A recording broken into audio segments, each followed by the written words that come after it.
everyone, it's John from What Up, and welcome back to another video. And we're talking Wheel of Time news today, but not the show or the books. It's the animated feature film from IWoT Productions, The White Tower.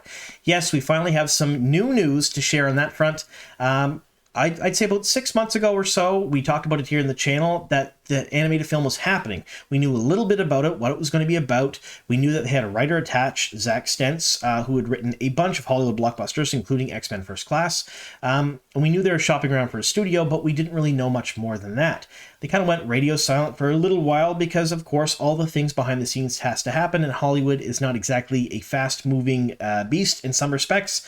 It's just kind of like the government. However, there is new news that surfaced earlier today about this production. So if you're new to the channel, you don't know what we do here, we cover Wheel of Time news. So show, books, merchandise, and other Wheel of Time projects. We talk about all Wheel of Time, all of the time. If you like that sort of thing, make sure you subscribe to the channel, and of course, click that like button if you like the video. Now, at this point, I'd normally give some sort of a spoiler warning because, well, let's face it, we usually talk about the books of the show here, and I don't want to ruin anything for you folks. However, The White Tower, the animated film, is set prior to the books and prior to the show, so we can talk freely about it because it's not out yet and we don't really know what it's going to cover. We know very broad strokes, general terms, what the show's about, which we'll get into in a few minutes, but it won't really ruin anything from the books of the show, so this is going to be my very first spoiler-free video in quite some time.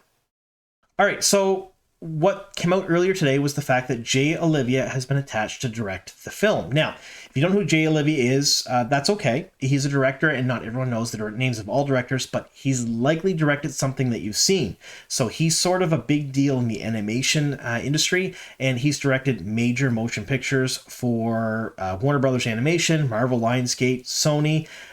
His credits include a lot of DC and Marvel stuff. So he's done The Dark Knight Returns, Part 1 and 2, Justice League Flashpoint Paradox, Justice League War, Batman Assault on Arkham, Batman vs. Robin, Batman Bad Blood, and he's also done storyboard services for a number of big budget films, such as Zack Snyder's Man of Steel, 300 Rise of an Empire, Batman vs. Superman, you've probably heard of that one, Ant-Man, Deadpool, Wonder Woman, Justice League, you name it, he's done it, and he is really great at what he does.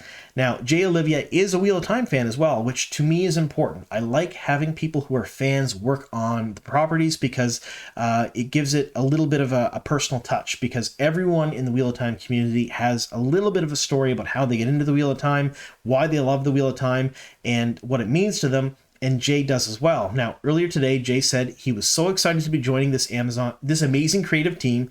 Reading Robert Jordan's The Wheel of Time inspired me to become a filmmaker. Having an opportunity to explore the world he created has been a lifelong dream of mine.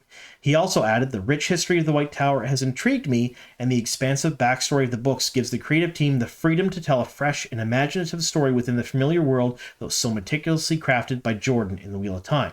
So, like I said earlier, this is not the books, this is not the show, this is something a little bit different.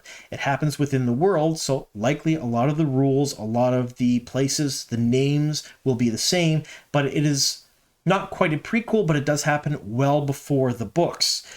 So earlier this year, we did talk about it, and IWoT is sort of targeting a young adult audience, and this is going to be set in the times before the 14 novels by Robert Jordan, and it's going to be surrounding a young girl with a special gift. Her life is forever changed when evil visits her remote mountain village. Finding herself alone in a dangerous world, she must go to the White Tower to learn how to use her magical powers to save her family and friends. Rebellious and distrusting, she learns that there's something in this world as powerful a weapon in the fight against evil as any form of magic.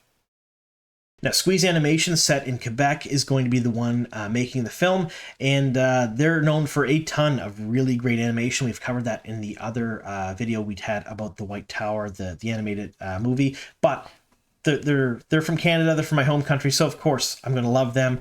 I, for one, am pretty excited. So this is a fresh start, so to speak. So in other words, the show is vastly and wildly popular right now. Of course it is. It's doing very well. It was #1 in over 100 countries at one point or another during the season 2 run.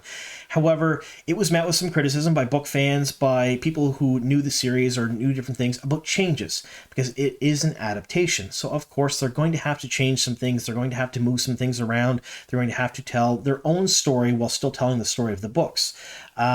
This is not going to do that. This is set in the 3,000 years prior to the book series. So there's a big chunk of time there where they can tell the story. They didn't really say exactly where it fits in the 3,000 years prior to the start of the Wheel of Time, the start of the Eye of the World, but it's somewhere in there. And that means that they can use the same place names, the same magic system, the same overall arc of the series if they wanted to, but they can tell it in a new and completely different way without impinging upon the original source material. So they're pretty much cutting out all criticism of changes because this hasn't been told yet. It's a brand new Wheel of Time story. Now, I know a lot of you folks out there, including myself, have always wanted more Wheel of Time books.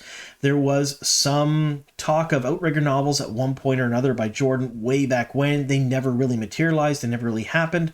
I don't even believe there was really treatments written up for them, but it was something that a lot of Wheel of Time fans dreamed about for quite some time. I, for one, was really impressed with Brandon Sanderson finishing the series, and I had hoped that we'd get prequel novels or like novels that happened at the end of the series following Matt going back to Shan-Chan, or following Perrin, or even Rand in his new life, because there's a lot of things that happen there. We never really got those. This is going to be a way that they can tell a new story, a new Wheel of Time story that will be completely brand new and shiny to all of us, in a way that can kind of surprise us. So I'm pretty excited. It's young adult animation, so of course it can be shared with pretty much the entire family.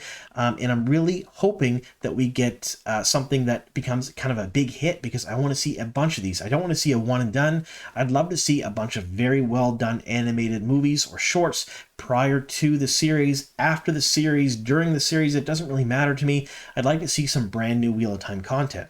Because let's face it, when the show premiered, one of the things I really liked about the changes in the show, and I do like the changes in the show for the most part, is the fact that it's going to surprise me.